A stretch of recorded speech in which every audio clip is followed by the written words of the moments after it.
Who should start Monday night? Aidan O'Connell or Jimmy G-string? Farva versus the G-string. Who should be that starter? Because, according to Josh McDaniels, he said this in the press conference, Raiders coach Josh McDaniels says Jimmy Garoppolo is still in concussion protocol, so he might not even be available by Monday, but who knows?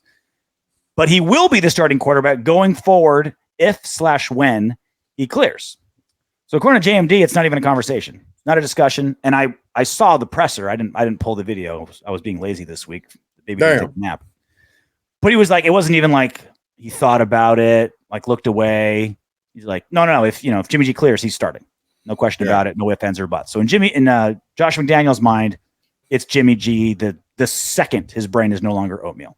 Honestly, that makes sense because he's seen Jimmy G play better. He hasn't seen Aidan O'Connell play better. If Aidan O'Connell starts against the Packers and his improvement is because look, he played a lot better in the second half than he did in the first half. Aidan O'Connell, I'm talking about Farva. So if Farva goes out there and he plays much better against the Packers, then that's when there's going to be, some pause before you answer.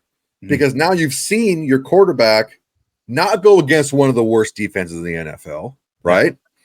Especially the worst pass defense in the NFL.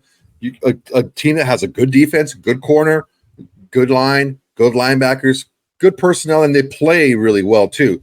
So now because you've seen him go against a good team, because honestly, the whole comparison between Jimmy G and Aidan O'Connell is not quite fair because Aidan O'Connell played the Chargers defense, whereas the last 2 weeks before he was gone, Jimmy G played Buffalo's defense and the Steelers defense, who are both really good. Yeah. So you would want to have more info. That's why I'm always about the info. Give me more info before I make a decision. If Aidan O'Connell goes out there and plays better against the Packers, then there's going to be a little bit of a difference because now you've seen them again with the first team against good competition. How did they fare? But I'll tell you this: if Aidan O'Connell does play better against the Packers, and then Jimmy G's right against the Pats, and he starts struggling, there's going to be a hook. I don't know how quick it's going to be, but there's going to be a hook if he doesn't perform. Well, and that's, I think, what the fan base is rooting for is the potential of Aidan O'Connell. We don't know what it is, right? He's played one game. We got a taste, we got a flavor, right? It's better than, 9 or 10 quarters of preseason football, right? That's all we had, which is almost nothing, but it's all we had, right?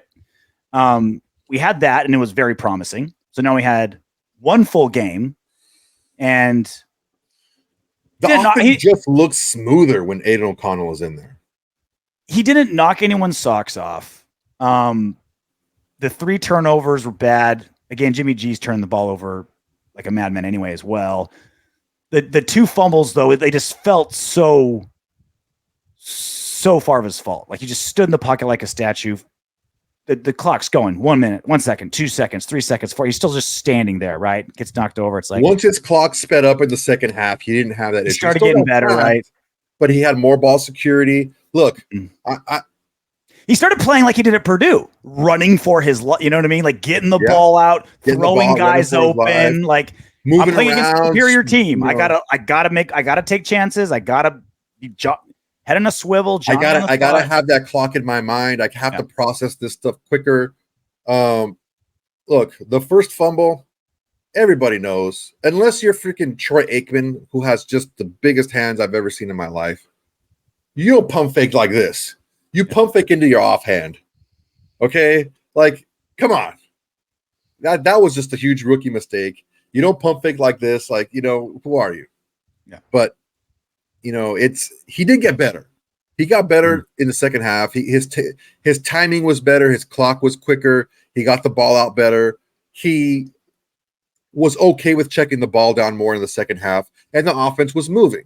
So, we'll see, man. We'll see. Again, I will preface it by saying this. It was the Chargers' 32nd ranked pass defense. I can't close my eyes and imagine Josh McDaniels going to Mark Davis and being like, hey, that guy you gave $33 million to, Jimmy Garoppolo? I'm not going to start him. I've got this 4th round rookie that turned the ball over 3 times last week. He's going to start instead. Like that's what we're going to do. Well, Mark yeah, Davis be like, are you punting on the season? Because it's going to look that way. It will look that way because we're all banking on the potential of Aidan O'Connell. It's going to look to Mark Davis if Josh McDaniels goes to him and says this, like, you're punting on the season. You're going with the 4th round rookie to see what's under the hood instead of the guy you brought in, the guy I gave 33, a third of $100 million to.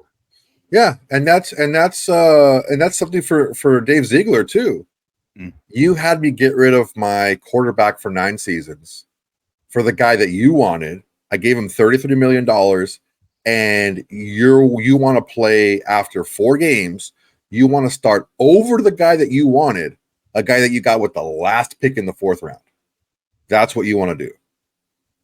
So it's not good optics for Josh McDaniels or Dave Ziegler for that matter. But like I said, if you have more information, you can say, look, I am confident that Jimmy G can get the job done.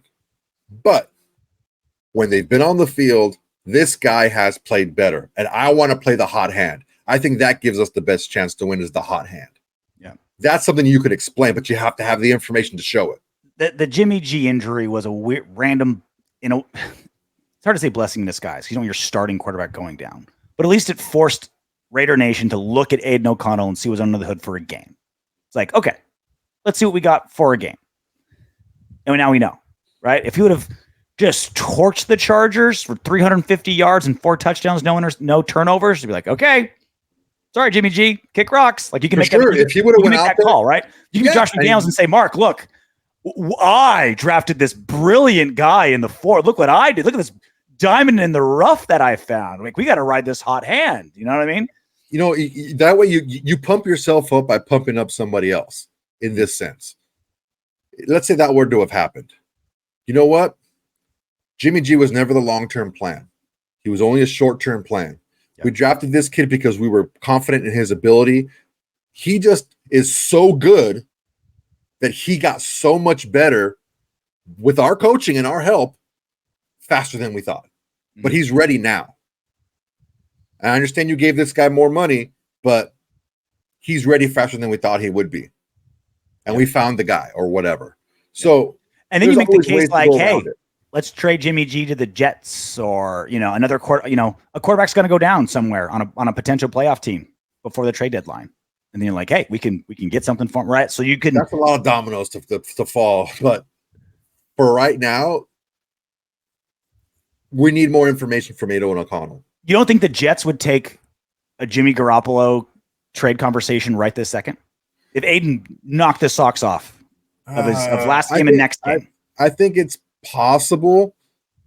I don't think that it's probable by how Jimmy G has looked. Hey, you made it to the end of our video. Great job. I know you want more. Go ahead and click the next video. And if you're feeling crazy, go ahead and subscribe.